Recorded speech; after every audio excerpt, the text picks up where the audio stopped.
Hey there, this is Niels Bidfoot, and today we are making a spruce cone bag.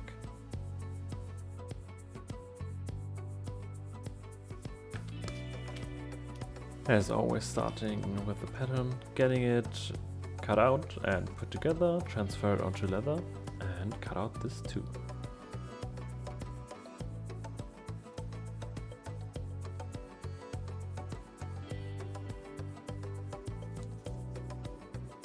For leather I'm using 2.5mm wedge tanned leather or 6 ounce.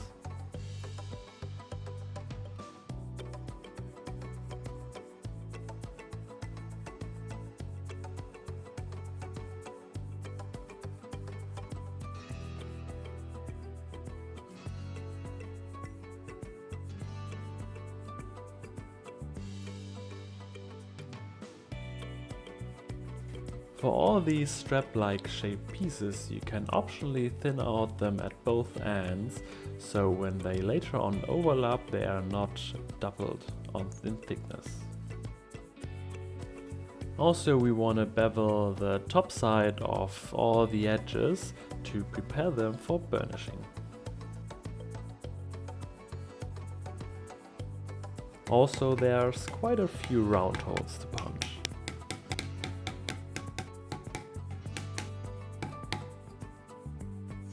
After this, we can moisten the pieces from both sides completely for stamping. To get a bit of texture into the leather, I roll it and mash it a little bit together to get some wrinkles on the top side.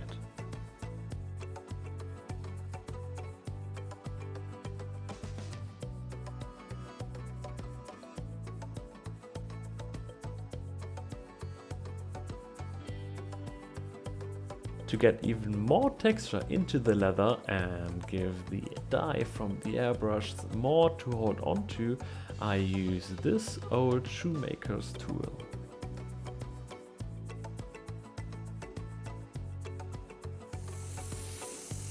Next we can start to dye.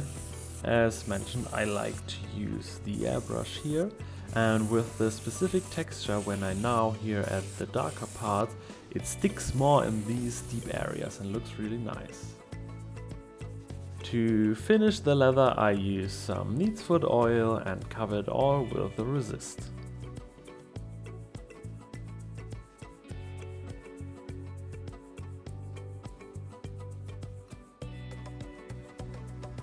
If you put the resist also on the edges, you can use the moisture to burnish them.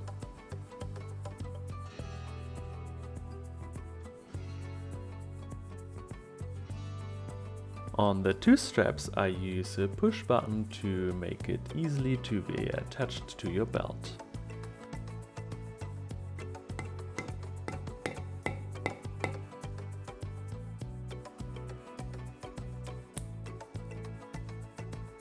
For the closure of the bag itself, I use 2 Sam Brown rivets, so with these you get them even easier in and out than the push button.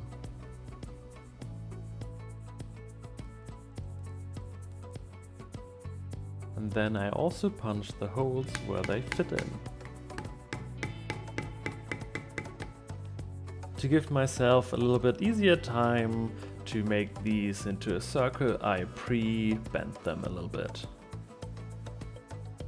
On all these spruce cone pieces that are not already circle shaped, you want to put together like shown.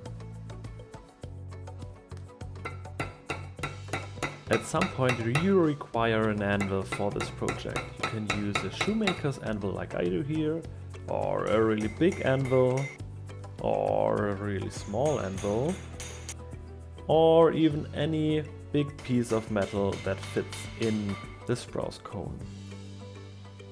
When you got all the circles ready, it's pretty straightforward, but the upper part of the cone is a little bit more different.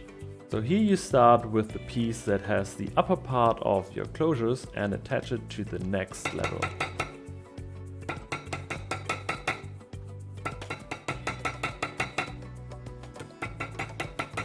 Next, you want to attach one of the straps to the second highest layer and set it with a rivet.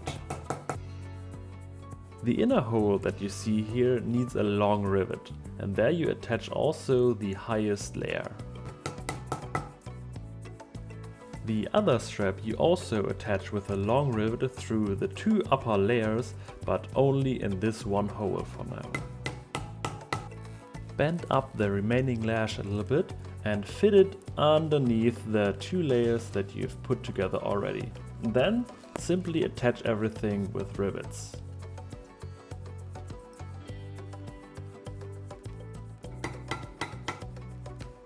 Most rivets you will be able to set from the inside out like shown here, but you will need at some point some kind of anvil.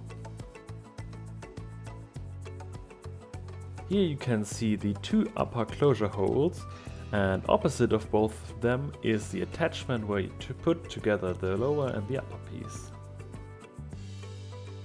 Next we build the lower part, and here it's really straightforward. You just attach each layer to the next with 5 rivets.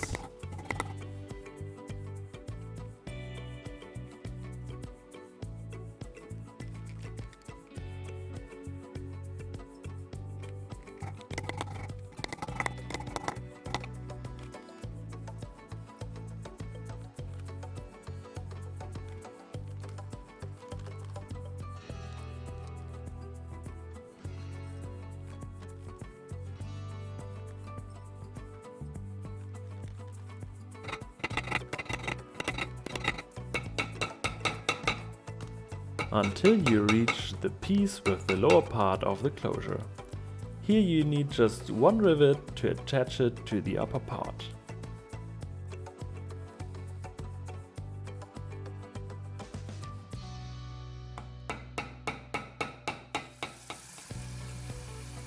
Moisten the piece completely to bring it into its final shape.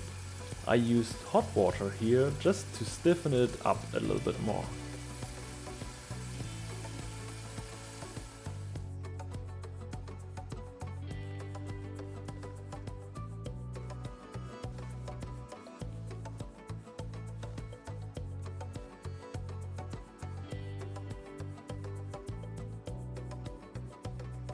And this is it, your Spruce cone bag.